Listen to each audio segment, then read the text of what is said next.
UP के देवरिया में 6 लोगों की बहुत ही बेरहमी से हत्या कर दी गई। उन्हें गोलियों से भुना गया, ईंटों से कुचला गया और गड़ासों से काटा गया। ये पूरा मामला दो परिवारों के बीच का है और आज इस वीडियो में मैं आपको पूरे मामले को प्रॉपर समझाने की कोशिश करूंगा और बताऊंगा जो सच है, एज इट इज जो वहां पर हुआ है, और ये भी बताऊंगा कि आखिर ऐसी क्या बात हुई, ऐसा कौन सा मामला हुआ कि दोनों परिवार एक दूसरे की जान के प्यासे हो गए। तो दरअसल ये पूरा मामला मैं शुरुआत से बताना चाहूँ तो इसमें पूरा मामला कुछ ऐसा है कि इसमें दो परिवार हैं। एक इसमें दुबे फैमिली है, एक है यादव फैमिली। तो जो यादव फैमिली है, प्रेम यादव, वो पूर्व जिला पंचायत सदस्य रह चुके हैं पहले, और जो दूसरी फैमिली है दुबे फैमिली, उनका नाम सत्य प्रकाश दुबे है, उनका और जो प्रेम यादव थे उनका जमीन विवाद आई थिंक 7 या 8 साल पुराना बताया जाता है। तो बात कुछ ऐसी है, जो सत्य प्रकाश दुबे हैं उनके छोटे भाई साधु दुबे ने 7 या 8 साल पहले अपनी 10 बीघे ज़मीन, जो कि उनके हिस्से की ज़मीन थी, उन्होंने वो प्रेम यादव के हाथों बेच दी। लेकिन जब से प्रेम यादव ने वो ज़मीन खरीदी तब से सत्य प्रकाश दुबे का कहना है कि हमारी ज़मीन को उन्होंने कब्जा किया है, हमारे भाई को बहला फुसलाकर ज़मीन अपने नाम करा दी, ऐसा उन्होंने आरोप लगाया। आरोप लगाने के बाद शासन प्रशासन में उन्होंने FIR कराई और कंप्लेन की उसकी। उसके बाद उसमें क्या एक्शन हुआ वो सारी बातें मैं बाद में बताऊंगा। तो ये उनका मामला चल रहा था। अभी हाल ही में कल की बात है, प्रेम यादव सत्य प्रकाश दुबे के घर पे गए हुए थे उस मामले को, जो ज़मीनी विवाद था उसके हल के लिए या बातचीत करने के लिए, जैसा कि इलाकाई लोगों के द्वारा बताया जा रहा है वहाँ पर। तो जिस टाइम पे प्रेम यादव उनके घर पे जाते हैं तो वहाँ पे उनके ऊपर हमला किया जाता है, उनके फैमिली मेम्बर्स के द्वारा, या कुछ लोग बोल रहे हैं उनके दोस्तों के द्वारा भी वहाँ पे हमला किया गया। तो जब वो हमला किया जाता है उस हमले में प्रेम यादव की जान चली जाती है। जब प्रेम यादव की उस हमले में जान जाती है और प्रेम यादव के लोगों को, उनके दोस्तों को और बाकी जो उनके फैमिली के मेंबर्स थे उनको जब ये बात पता चलती है, तो प्रेम यादव के, चूँकि वो जिला पंचायत सदस्य भी रह चुके हैं पहले, तो उनके पास आदमी होंगे इस तरह के।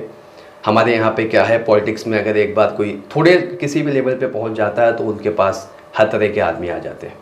तो वहाँ पे क्या होता है, जो प्रेम यादव थे उनकी तरफ से लोग हथियार उठाते हैं, गड़ासा हो गया और बंदूकें हो गई, हथियार उठाकर पूरी एक प्रॉपर प्लानिंग के साथ दुबे जी के घर पहुँचते हैं। और उनका पूरा प्लान था कि उनकी पूरी फैमिली को ख़त्म कर देना है।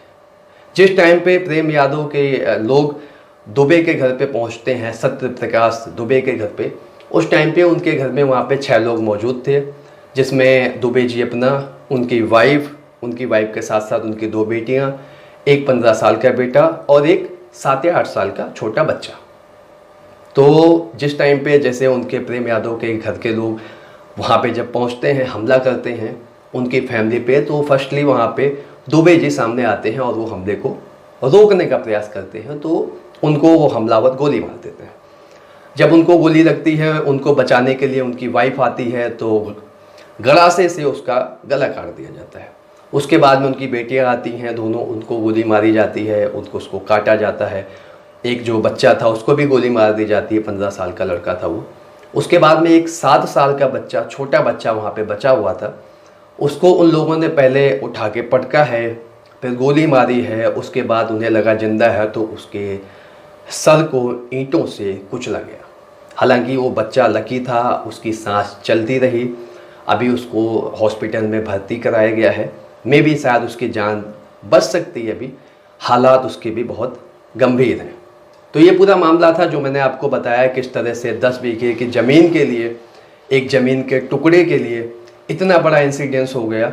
अब इस पूरे मामले की अगर बात करूं मैं कि इसमें दोषी कौन है, तो सर्वप्रथम हमारी निगाह में और जो इलाकाई लोगों का कहना है उसके अकॉर्डिंग अगर मैं बोलूं तो सबसे बड़ा दोषी इसमें पुलिस प्रशासन है, इसमें लेखपाल वहाँ का दोषी है। अगर इस विवाद को समय रहते सुलझा दिया जाता, चूँकि ये विवाद काफ़ी पुराना, 7-8 साल कम नहीं होते, अगर इस विवाद को टाइम पे सुलझा दिया जाता तो आज इतना बड़ा इंसिडेंस ना होता। दूसरी बात, जो इसमें जाति का रंग देने की कोशिश कर रहे हैं, ठीक, देखो दोनों फैमिली हिंदू थी, उसको ब्राह्मण या यादववाद या ऐसा कोई जातिगत नाम मत दें। वहाँ पे कोई भी जाति होती, अगर इस तरह का इंसिडेंस होता तो उसके एक्शन के रिएक्शन में यही सारी चीज़ें सामने आती।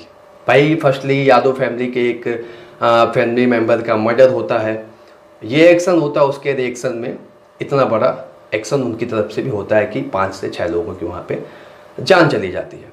ये बहुत ही दुखद है और इसमें मैं कहना चाहूँगा गवर्नमेंट से कि जो भी इसमें दोषी पाए जाते हैं, अभी क्या यादव फैमिली से जितने लोग भी दोषी पाए जाते हैं उनको सख्त से सख्त सज़ा होनी चाहिए और ऐसी सज़ा होनी चाहिए कि एक मिसाल बने।